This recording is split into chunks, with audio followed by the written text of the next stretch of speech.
Boa tarde, eu estou aqui para aceitar o desafio da Marisa Araújo, levando a palavra de Deus, e eu vou compartilhar com vocês aqui de 1 Samuel 25:3, onde fala de uma mulher inteligente, a Abigail, uma mulher sábia que edificou a sua casa.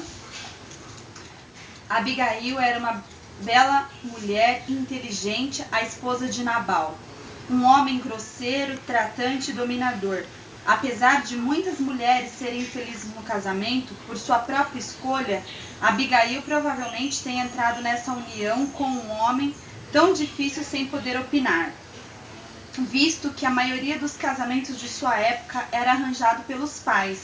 Essa mulher de fé agiu humildemente e sabiamente ao dar comida para Davi e seus homens, a fim de salvar a vida daqueles que pertenciam à sua casa.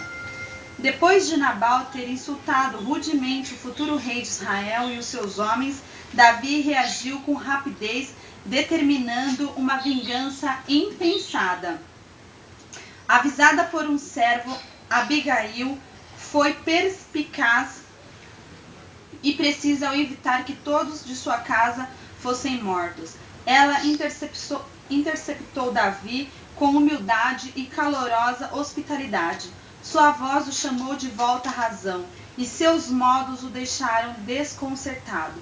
Ela usou de toda a sua criatividade para minimizar os danos causados pelo seu marido tolo. Ao ir contra os desejos de Nabal, ela agiu para salvar a vida dele. Abigail foi sábia quando o seu marido insensato não obedeceu a um pedido de Davi e ela se prostrou. A palavra de Deus diz que ela foi ao encontro de Davi, mesmo sendo submissa ao seu marido, mas ela queria salvar toda a sua casa, porque foram jurados de morte, de derramamento de sangue por Davi, e ela se ajoelhou diante dele, colocou a sua cara no pó e jogou sobre ela toda a culpa do que ocorreu. E então, muitas das vezes, eu não sou uma mulher casada, mas nós sabemos que é difícil, né, lidar com qualquer uma pessoa, não é só o seu marido, mas você tem que ter sabedoria, mansidão, buscar paz ao falar. Aqui na palavra diz que o modo dela se comportar diante de Davi foi que atraiu o coração de Davi, foi que fez com que ele mudasse os planos, que ele não teve mais o desejo de matar Nabal, né? Então ela, através da sua doçura no modo de dizer, de falar, ela conseguiu essa bênção, né, de salvar a sua casa. Em nenhum momento ela jogou a culpa no tolo do marido dela. Ela se jogou toda a culpa sobre si, sendo que ela nem estava sabendo de nada. Mas ela não culpou o marido, ela honrou o marido até o fim. Vamos continuar aqui. De que forma ela dissuadiu Davi e seus homens? Ela poderia ter se portado como uma esposa ressentida, procurando maneiras de colocar a culpa no seu marido, mas seu discurso foi astutamente persuasivo e honesto. Mostrou diferença para com seu marido ao afirmar que tinha sido por causa de um lapso de sua parte que os homens de Davi tinham conversado com Nabal, e não com ela. Talvez sugerido que ele não havia estado disponível para oferecer hospitalidade. Em 1 Samuel 25:25, suas palavras não foram de traição, mas sim de uma confissão, cheia de tato, que desarmou a raiva de Davi. De forma alguma ela procurou enganar o marido, mas escolheu sabiamente narrar a ele tudo o que havia feito. Sua conversa com Davi mostrou respeito por sua posição e conhecimento de seu caráter e ações, resultando num pronunciamento por parte do futuro rei de uma bênção tripla: louvor a Deus, gratidão pelo conselho dela e graças pela própria Abigail. Lá em 1 Samuel 25:32-33. Quando Davi soube que Nabal havia morrido, ficou exatamente aliviado por ter permitido que Deus cuidasse da vingança.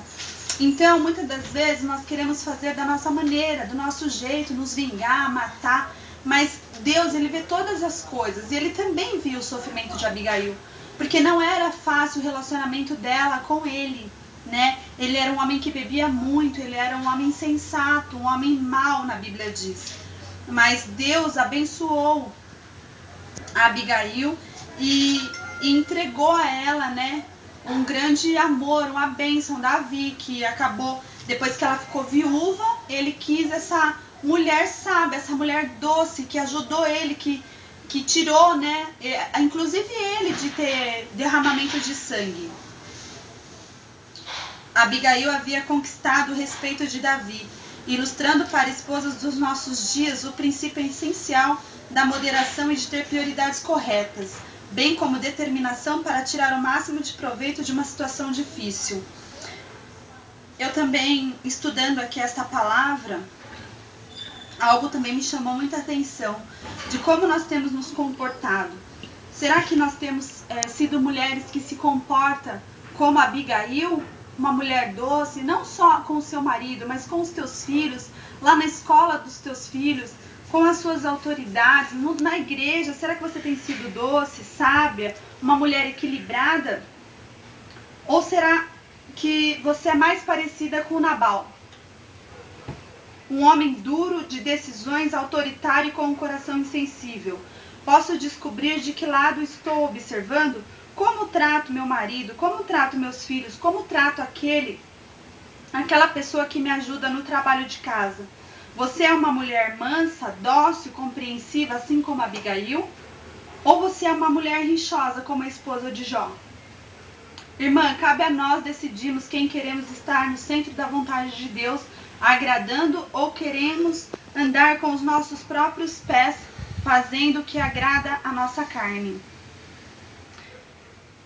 Eu tenho aqui também uma breve oração. Senhor, que eu decida te agradar, andar no centro da tua vontade, mesmo tendo que enfrentar inimigos, o inimigo da nossa alma, tribulação e privações. Aceita a minha oração e cria em mim, ó Deus, um coração puro e renova em mim um espírito reto. Fortalece, Senhor, o meu caráter e aumenta a minha fé. Amém. É isso aí. Eu espero que vocês também tenham aprendido um pouco mais a respeito dessa mulher Abigail e de como é bom você ser uma pessoa generosa, falar com mansidão e buscar ser amiga de Deus, porque Deus vai te conduzir em todas as situações com sabedoria, porque se você tem Deus, você tem sabedoria. Amém? Fica aí a minha palavra e agora eu vou lançar o meu desafio para mais 2 pessoas, o Ian Gabriel e pro Wilton Vieira Lima. Tá aí, então tá lançado o desafio para vocês. Um beijo e obrigada.